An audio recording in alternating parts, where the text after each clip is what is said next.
Influência é uma palavra, é um termo em inglês que tem a ver com influenciar, ser uma pessoa que influencia outras. E a brincadeira que foi feita com esse nome é influencer, só que ser com S, de ser alguém. A nossa ideia é que você seja para você influenciar. Então, abra sua Bíblia aí em Mateus capítulo 3, no versículo 17. Nós vamos ler alguns versículos, mas eu queria que você deixasse esse versículo aberto aí, Mateus capítulo 3, versículo 17. Então, só para você ter uma noção desse versículo, o que estava acontecendo aqui, Jesus, ele chegou até João Batista, e quando ele chegou ali em João Batista, ele foi batizado, certo? Então, ele foi batizado no rio, e quando ele acabou de ser batizado, ouve-se uma voz, versículo 17 do capítulo 3 de Mateus, e eis uma voz dos céus que dizia: este é o meu filho amado, em quem me comprazo. Esse é o meu filho amado, em quem me comprazo. Então você pode ter uma ideia do que nós vamos falar hoje à noite, que Jesus, ele veio, ele foi batizado, ele cumpriu tudo aquilo que teria que ser cumprido para começar o seu ministério. Logo depois, no capítulo 4, você vê que Jesus, ele sai ali do seu batismo, ele tinha ali aproximadamente 30 anos de idade, ele sai do seu batismo, ele é conduzido pelo Espírito Santo ao deserto, e por 40 dias ele fica no deserto ali em jejum, e ele é tentado pelo diabo nesses 40 dias. E quando Jesus está sendo tentado pelo diabo, ele começa a rebater aquilo que o diabo estava querendo enganá-lo e oferecer com a própria palavra. Então você vê que ele foi conduzido por Espírito Santo para o deserto, para um momento de preparação, para que ele pudesse ser tentado pelo diabo, e através dessa tentação, ele vencesse o diabo. Então você vê, quando você lê o capítulo 4, que Jesus, ele vence a tentação do diabo, ele derrota o diabo ali, naquele discurso, simplesmente citando a palavra. Logo depois que Jesus sai dali, Jesus inicia o seu ministério, e aí você acompanha o restante nos próximos capítulos dos evangelhos, mas você percebe que Jesus, mesmo sendo filho de Deus, ele faz alguns passos para que ele tivesse a autoridade reconhecida pelos homens, de que ele era o Filho de Deus, para que através daquelas coisas que ele estava fazendo, ele pudesse influenciar as pessoas ao seu redor, inclusive nós. Quando a gente pensa hoje sobre influência, a gente pensa logo aquela pessoa que pode chegar e falar algo e vai virar tendência. Se você pegar aí no jeito mais jovem de falar, na internet o influencer é aquele que cria moda, né? Então ele vai se vestir de um jeito e as pessoas vão, a partir de agora, se vestir daquele jeito porque ele é um influencer. Ele vai dizer o que ele vai dizer o que as pessoas vão vestir, ele vai dizer o que as pessoas vão ouvir, ele vai dizer o que as pessoas precisam fazer, ele vai dizer o que as pessoas precisam falar. E quando eu quero trazer uma ideia disso para você, do que é ser influência, através do que a Bíblia nos ensina de como nós deveríamos influenciar o mundo, sabe? Quando você olha as pessoas elas querem influenciar pelo jeito de falar, seu jeito de vestir, mas elas pouco carregam aquilo que elas querem ensinar. Quando uma pessoa começa a carregar algo, ensinar algo, ela pode até influenciar uma, duas ou três pessoas, ou influenciar por um período, um curto período de tempo, mas para que você cause um impacto profundo e influencie toda uma geração, você precisa ter aquilo que você carrega para que você possa influenciar as pessoas pelo exemplo. Sabe, hoje você vê muitas pessoas que influenciam pela fala, naquele ditado que diz assim, olha, faço o que eu digo, mas não faço o que eu faço. Mas você percebe que isso não dura muito tempo. Você começa a analisar uma pessoa, por exemplo, você vai analisar um líder, né? Quando você começa a analisar um líder e você começa a ficar debaixo da influência daquele líder, é natural que você vai analisar o quê? O estilo de vida daquele líder. Você vai analisar como ele trata seus filhos, como ele trata a sua mulher, como ele mexe com o dinheiro, como ele trata as coisas do Senhor, e a partir daquela influência, a partir daquela vivência, ele influencia a vida das pessoas. Sabe, meu irmão, eu não sei você que está me ouvindo, se você, o que você acha sobre isso, mas eu queria trazer uma coisa à sua memória antes da gente começar essa palavra mesmo, é que você precisa liderar as coisas pelo exemplo.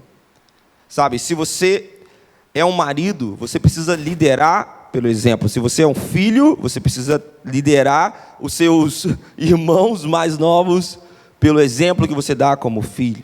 Se você é um líder, você precisa liderar pelo exemplo. Trazendo um pouco aqui para a palavra que a gente estava lendo.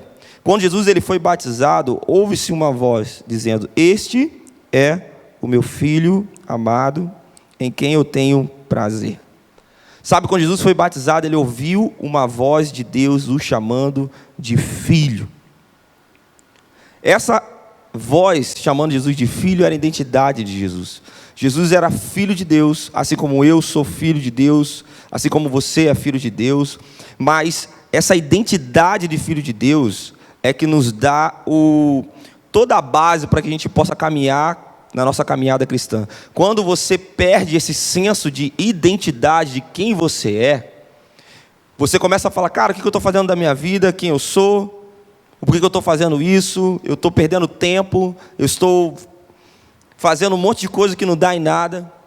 Todas as vezes que nós perdemos o senso de identidade, nós não sabemos quem nós somos, para que nós somos chamados e o que nós estamos querendo fazer.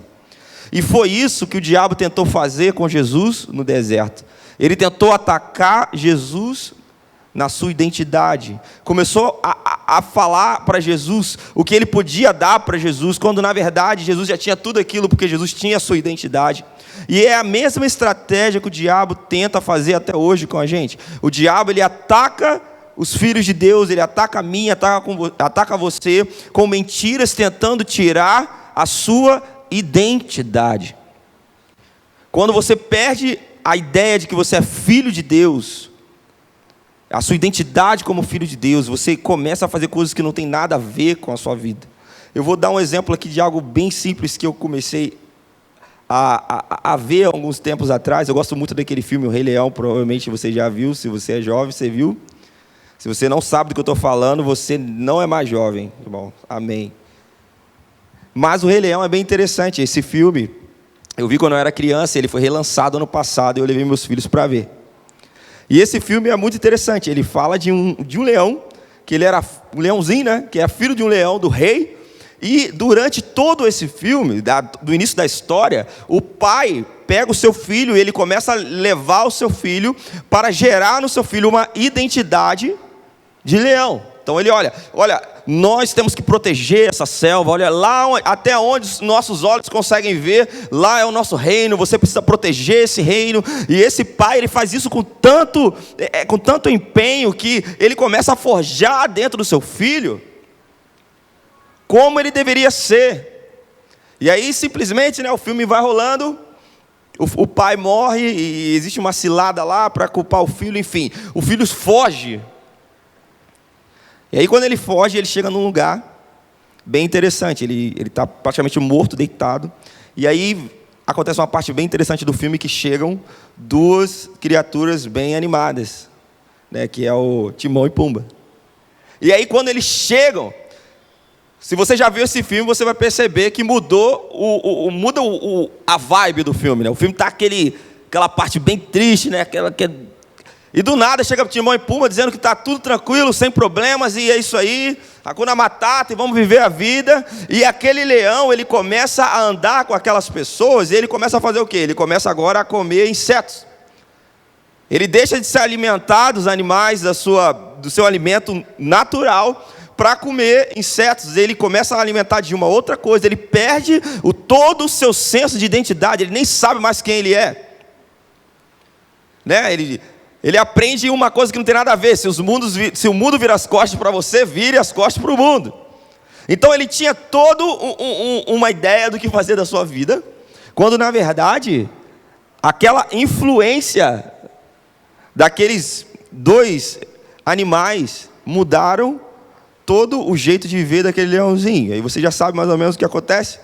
Mais para frente, vem lá, né, um outro animal, um macaco, bate na cabeça dele, dizendo: olha, você precisa se lembrar de quem você é. Ele: não, eu sei quem eu sou, enfim. Aí ele vai e leva o leão para ver o seu pai. E começa a imaginar o seu pai, enfim. O que acontece? O leão se lembra de quem ele é e ele volta para ser quem ele é. Então, trazendo, eu sei que isso é uma ficção, né? É um filme, mas trazendo um pouco para a nossa realidade, às vezes acontecem as mesmas coisas com a gente, sabe? Todas as vezes que a gente perde o senso de identidade, a gente começa a fazer qualquer coisa. A gente se envolve com qualquer pessoa, a gente se envolve com qualquer tipo de amizade. Então, sabe, os nossos relacionamentos amorosos, meu jovem, qualquer relacionamento vai servir, sabe? Qualquer relacionamento de amizade vai servir, e você começa a ser influenciado por aquilo que aquelas pessoas estão fazendo, pelo meio que você está vivendo, pelas informações que você recebe, e você começa a perder o seu senso de identidade, se transformar em uma outra coisa. Mas por que isso acontece? Todas as vezes que você perde a intimidade com o Senhor, você começa a perder o senso de identidade. Toda vez que você está perto do Senhor, na intimidade com o Senhor, Ele vai gerando em você, Ele como aquele pai estava gerando no coração do filho. Por isso, quando Jesus ele vai ser tentado, e ele vai para o deserto jejuar e orar, e é tentado ali, ele vence o diabo, porque ele estava em total comunhão com o Pai, ele estava em intimidade com Deus, ele tinha mortificado a sua carne, ele estava em intimidade com Deus, ele estava perto, então ele sabia quem ele era. Então ele começa a calar as vozes que ele estava ouvindo, dizendo aquilo que não representava, e ele começa a debater com aquilo que ele sabia quem ele era.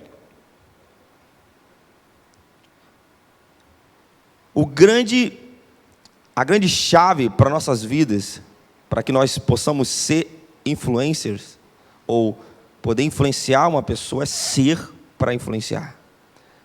Se você começar a ler a trajetória de Jesus, você vê que ele pegou os seus discípulos, e antes dele falar para os seus discípulos fazerem alguma coisa, ele chamou os seus discípulos para perto. Jesus ele chama os seus discípulos para estarem perto, para depois saírem para fazer alguma coisa. Você vê que a maioria do tempo de Jesus, no seu ministério, ele passava orando a Deus. E se retirou dali para um lugar e foi orar. E foi para um lugar calmo para orar. E foi para um lugar silencioso para orar. Jesus sempre estava orando, porque a vida de intimidade de Jesus sustentava a sua identidade de filho. Ele orava tanto que quando seus discípulos olharam para ele, eles não pediram: Senhor, nos ensina a correr por cima das águas, nos ensina a acalmar a tempestade, mas ele falou assim: Senhor, nos ensina a orar, porque a oração gerava essa intimidade do Senhor, de Jesus com o Pai, e isso gerava a identidade dele, fortalecia a identidade de quem ele era, e ele faz isso pelo exemplo. Porque nós devemos imitar o Senhor, para que nós possamos transformar a geração que a gente vive, a gente precisa ser aquilo que a gente quer que as pessoas sejam transformadas. Você precisa se tornar algo, você precisa carregar algo, você precisa ter uma mensagem para carregar. E depois que você se torna a mensagem que você tem para carregar, essa mensagem é soprada para os seus vizinhos, essa mensagem é soprada no seu meio de trabalho, essa mensagem é soprada no ambiente que você vive, e aí você começa a ser uma influência. Sabe, o diabo até hoje usa a mesma estratégia que usou com Jesus. Ele começa a perturbar a sua mente, para que você perca seu senso de identidade. Você já percebeu, querido, que você às vezes está numa pegada com o Senhor, orando, jejuando, crescendo com Deus, e está aquela parada bem maneira. E as coisas não estão acontecendo, mas você está firme. As coisas não estão acontecendo, mas você está firme. Mas de repente você vai e abandona o lugar de oração. Você começa você larga, para de orar, para de ler a Bíblia, e você começa a viver naturalmente. Sabe o que acontece? Quando as tempestades começam a bater na sua porta, a primeira coisa que você tenta fazer é resolver do seu jeito. E agora você já não ouve mais a Deus, você já não usa os padrões bíblicos para resolver uma situação, mas você vai dando o seu jeito, dando o seu jeito, dando o seu jeito, e de repente você se encontra numa situação totalmente longe daquilo que o Senhor queria para a sua vida. Porque quando você sai do círculo de intimidade, você perde a identidade.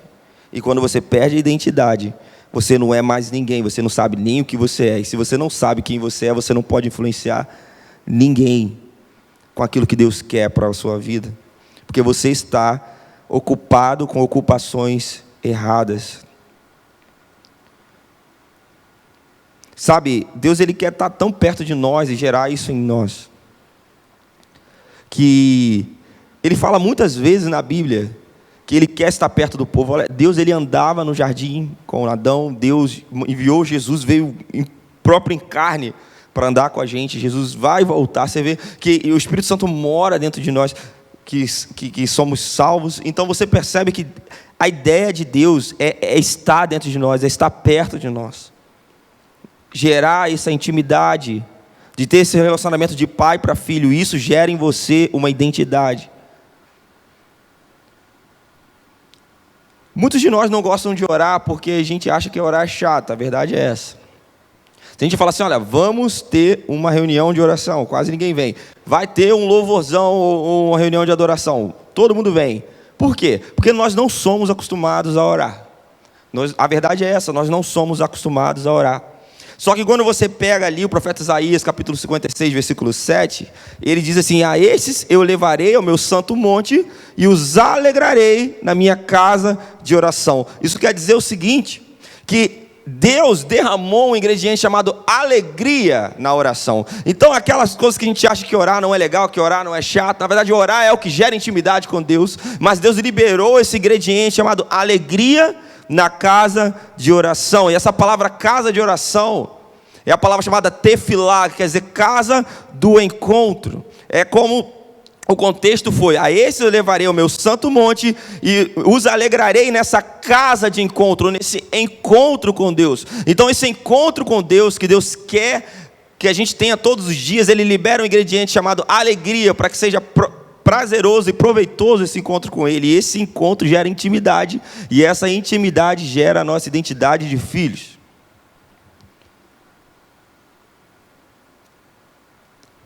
Sabe, nesse lugar de intimidade com Deus, é que nós descobrimos quem realmente nós somos. A gente entra para a igreja, por exemplo, eu sou filho de pastor, então quando eu nasci, meu pai já era um pastor batista, então eu estou na igreja desde pequeno. E o que eu sempre aprendi na igreja foi o seguinte, você entra na igreja e servo só serve servindo. Entra na igreja, alguém vai botar alguma coisa para você fazer, ou você vai tocar, ou você vai pregar, ou você vai para a dança, ou você vai para o teatro, enfim, isso aí tem a ver com seu chamado, né? Então você entra para a igreja e fala, qual é o meu chamado? Será que é cantar? Será que é tocar? Será que sei lá, qual é o meu chamado? Então você vê qualquer departamento da igreja, você quer se entrar de qualquer tipo desse departamento para que você possa fazer alguma coisa, e aí você de repente vai, sei lá, vai tocar, ou vai pregar, vai ser um missionário, não sei. Só que aí eu vou fazer uma pergunta para você, cara, o que realmente Deus chamou você para ser? Se nós estamos falando que uma pessoa que é influencer, ela influencia pelo que ela tem, pelo que ela carrega, trazendo isso para a vida espiritual, o que nós carregamos em Deus é o que vai influenciar as pessoas que estão ao nosso redor. E aí eu te pergunto uma coisa, o que você está carregando em Deus? O que Deus depositou sobre você? O que Deus chamou você para fazer?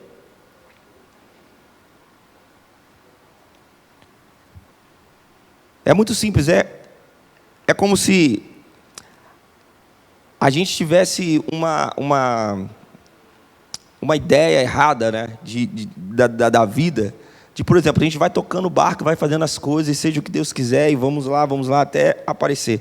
Sabe o que acontece? Muitos de nós começam a desanimar das coisas que a gente faz na igreja, ou nas coisas que a gente faz para o Senhor, até mesmo fora da igreja, porque a gente começa a perceber que aquilo ali, nunca Deus chamou a gente para fazer, cara.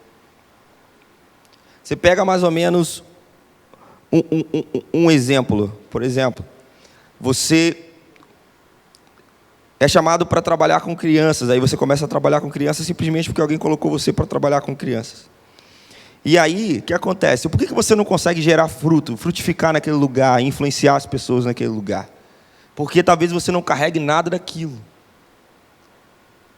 Sabe, eu sou um missionário e o que eu mais conheço são amigos meus missionários que são enviados para um monte de lugar do mundo. Estão em um monte de lugar que Deus nunca mandou eles irem. Carregando coisas, na verdade, que eles não têm, tentando influenciar coisas que, na verdade, eles não vão conseguir. Porque, na verdade, eles nem são aquilo que eles estão querendo fazer. Então, como podemos descobrir, né, realmente aquilo que Deus chamou a gente para fazer, para que aquilo seja aquilo que a gente carregue, e através disso a gente possa ter autoridade e influenciar as pessoas? Através da oração e da intimidade com Deus. Sabe, eu imagino a oração assim, como se eu entrasse no meu quarto, fechasse a porta, e eu fechasse os meus olhos e eu começasse a falar: Pai, eu estou aqui, eu estou nesse lugar. Eu estou nesse lugar. Tefilar, o lugar de encontro do pai com o filho. Então eu estou nesse lugar, Pai, eu estou nesse lugar, eu sou o filho amado, eu estou nesse lugar. E acontece que dentro desse lugar que você está, a Bíblia diz que cada passo que você dá em direção a Deus, Deus dá um passo em sua direção. Então eu imagino que você dá um passo em direção a Deus, Deus dá um passo em sua direção. Toda vez que você busca esse lugar de intimidade. Sabe, você foi nascido para isso, você nasceu para isso. Eclesiastes 3:11 diz que dentro de você existe um vazio que clama por eternidade, um vazio que clama por algo eterno. Somente algo eterno pode preencher o vazio que existe dentro de nós. Que na verdade, às vezes a gente acha que a gente está entediado porque não tem nada para fazer, mas na verdade é o vazio que clama por eternidade dentro de nós. É o chamado de Deus para que a gente tenha intimidade com Ele, uma intimidade de pai com o filho. E aí às vezes você sai, você vai fazer outra coisa, vai comer uma pizza, ou vai fazer aquilo que você mais gosta, começa a assistir Netflix, ou enfim, vai assistir o que você quiser, e você vê aquela série que você vê. Quando termina aquela série, o que acontece? Volta aquele tédio de novo no seu coração. Quantos já aconteceram isso? Já aconteceu isso com você?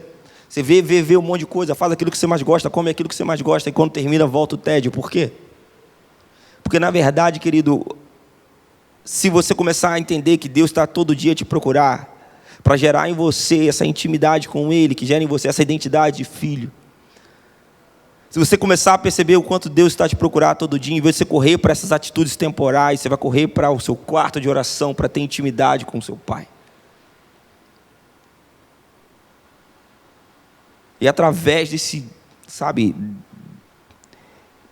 dessa intimidade com Deus, você começa a ver a Deus, você começa a ouvir a Deus, você começa a ser confrontado por Deus nas Escrituras, você começa a entender que Deus ama você, você começa a entender o que Ele quer que você faça. Isso vai gerando em você amor pelo Senhor. Quando vem uma tentação, quando vem algo te oferecendo que não tem a ver com aquilo que você já sabe que aquilo não é do Senhor.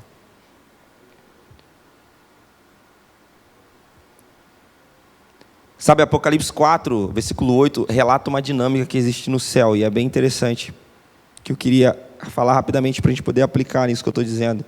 Você vê que Deus está sentado no trono. Apocalipse 4, 8 diz que Ele está sentado no trono, e existem seres que estão voando ao redor do trono de Deus, e eles olham para Deus.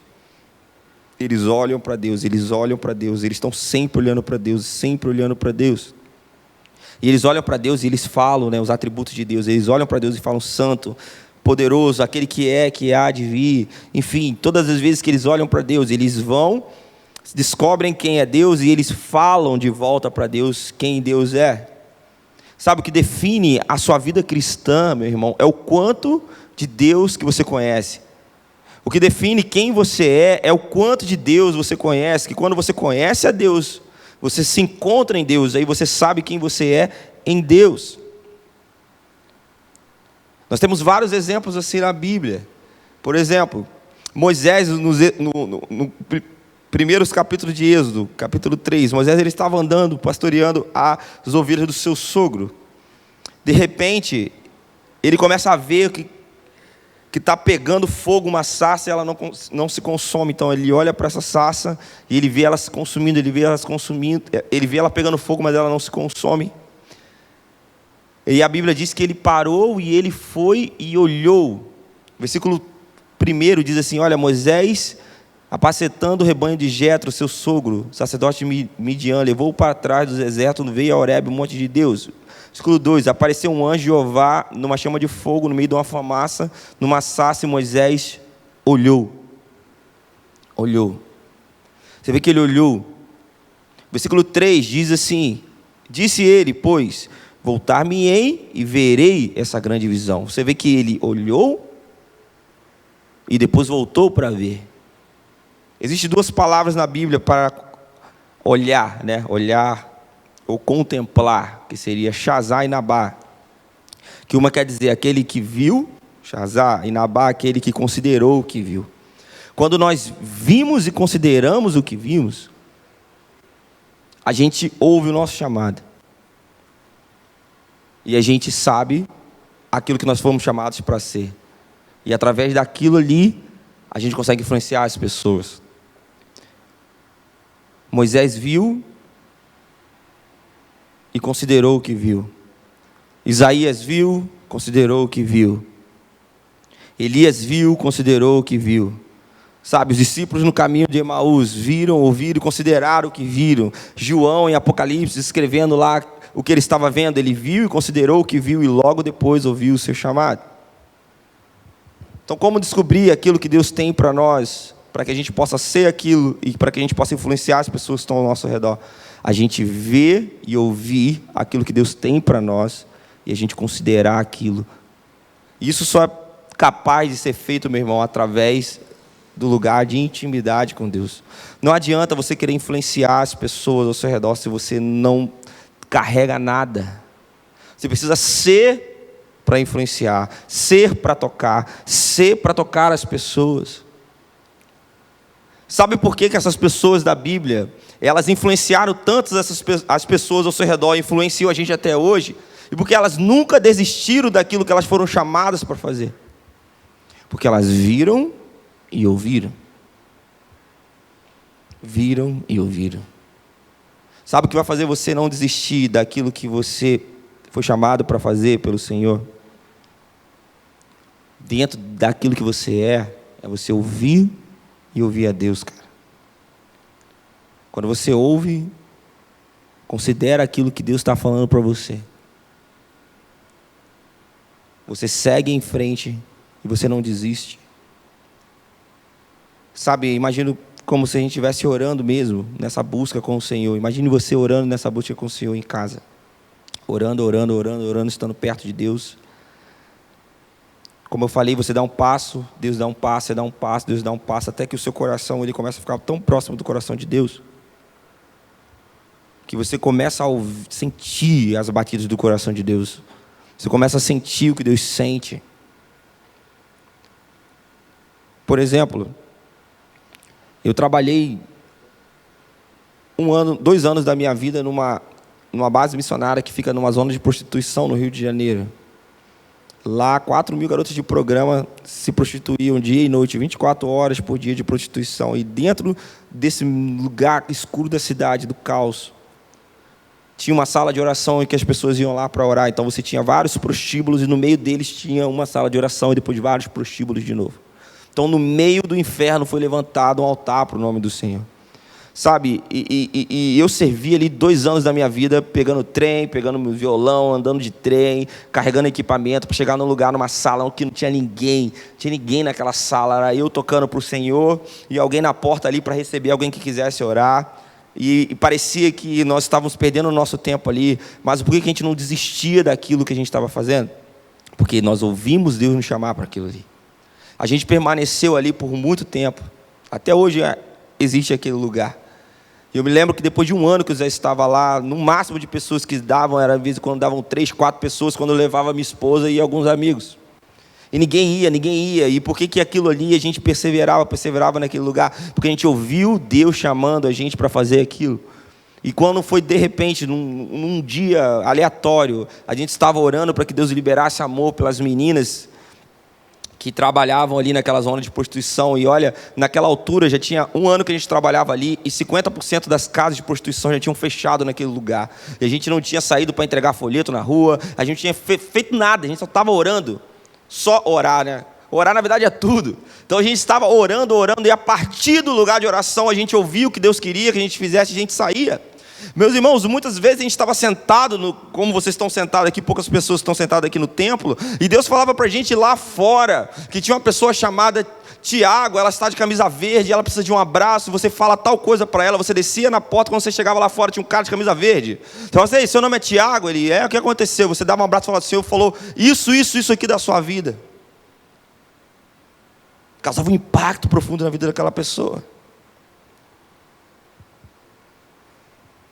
Num dia aleatório que nós estávamos orando para que Deus liberasse amor, de repente uma menina chega e pede para orar no microfone. Uma mulher que estava sentada, a gente deixou ela orar, ela pegou o microfone e orou essa oração. Senhor, nós oramos para que o Senhor libere amor por as meninas da vila. Quando terminou o turno, a gente foi perguntar quem era aquela mulher. Aquela mulher era uma menina que trabalhava há 25 anos na prostituição. E através daquilo que a gente estava fazendo, daquilo que a gente carregava em Deus, a gente pôde influenciar a vida daquela mulher que há 25 anos estava na prostituição e de repente ela estava numa sala de oração, no microfone, orando, Deus, libere amor. Sabe, meu irmão, você influencia as pessoas ao seu redor pelo que você carrega. E você não desiste de fazer aquilo que você estava fazendo porque você ouviu Deus te chamar. Tudo isso tem a ver com o lugar de intimidade. Jesus, ele foi para o deserto ser tentado pelo diabo, mas ele tinha o lugar de intimidade. Jesus, ele tinha um monte de coisa para fazer, que era coisas terríveis de se aguentar. Senhor, se possível, passe de mim esse cálice, mas faça a sua vontade. Por que ele não desistiu? Porque ele ouviu que Deus tinha chamado ele para aquilo. Só tem uma forma de você influenciar as pessoas, meu querido jovem, você está ouvindo essa palavra, seja onde você estiver. Você precisa ter algo de Deus para carregar, para influenciar essas pessoas.